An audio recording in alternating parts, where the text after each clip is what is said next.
اعوذ باللہ من الشیطان الرجیم بسم اللہ الرحمن الرحیم۔ قرآنی واقعات و عجائبات کا بہترین گلدستہ۔ اس کے جو لکھاری ہیں وہ علامہ مولانا عبدالمصطفیٰ عالمی رحمۃ اللہ علیہ۔ یہ کتاب ہے۔ آج اس کے حوالے سے جو ہمارا موضوع ہے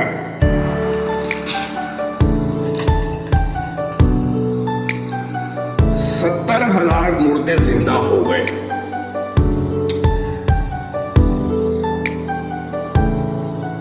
یہ حضرت حزقیل علیہ السلام کی قوم کا ایک بڑا ہی عبرت خیز اور انتہائی نصیحت امیز واقعہ ہے، جس کو خداوند قدوس نے قرآن مجید کی سورۃ بقرہ میں بیان فرمایا ہے۔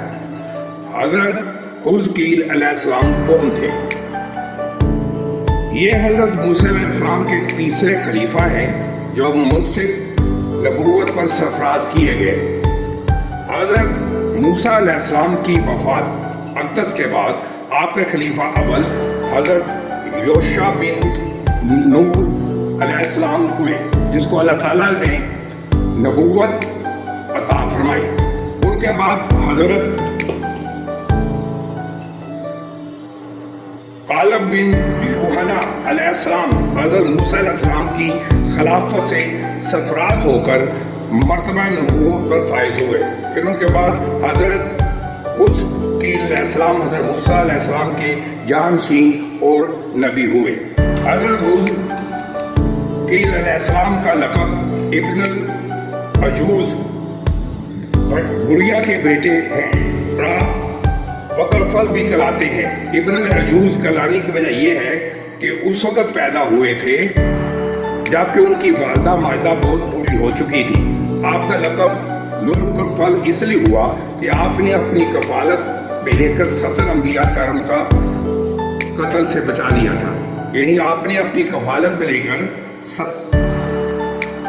70 انبیاء، یہ دوبارہ پڑھ رہا ہوں، آپ نے اپنی کفالت میں لے کر 70 انبیاء کرام کو قتل سے بچا لیا تھا، جن کے قتل پر یہودی قوم آمادہ ہو گئی تھی۔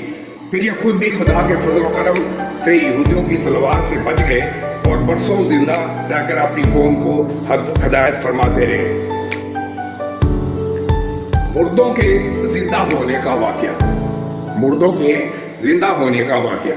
اس واقعہ یہ ہے کہ بنی اسرائیل کی ایک جماعت جو حضرت حزقیل علیہ السلام کے شہر میں رہتی تھی، شہر میں طاعون کی وبا پھیل جانے سے ان لوگوں پر موت کا خوف سوار ہو گیا۔ یہ لوگ موت کے ڈر سے سب کے سب شہر چھوڑ کر جنگل میں بھاگ گئے اور وہیں رہنے لگے۔ اللہ تعالیٰ کو ان لوگوں کی یہ حرکت بہت زیادہ ناپسند ہوئی، چنانچہ اللہ تعالیٰ نے ایک عذاب کے فرشتے کو اس جنگل میں بھیج دیا، جس نے ایک پہاڑ کی آڑ میں چھپ کر اور چیخ پکار بلند آواز سے کہہ دیا، موترا، یعنی تم سب مر جاؤ۔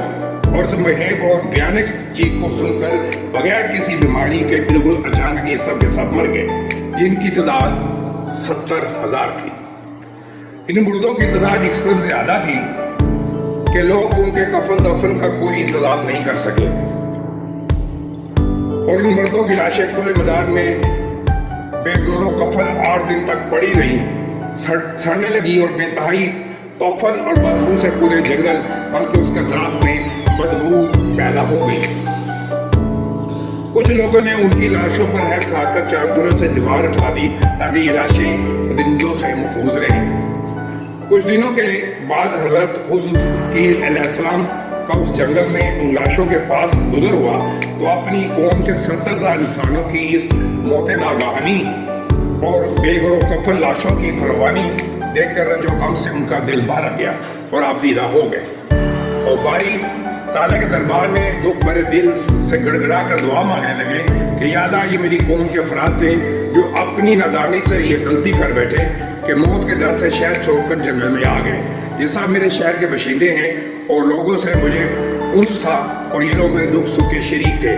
افسوس کہ میری قوم ہلاک ہو گئی اور میں بالکل اکیلا رہ گیا۔ کہ میرے رب، یہ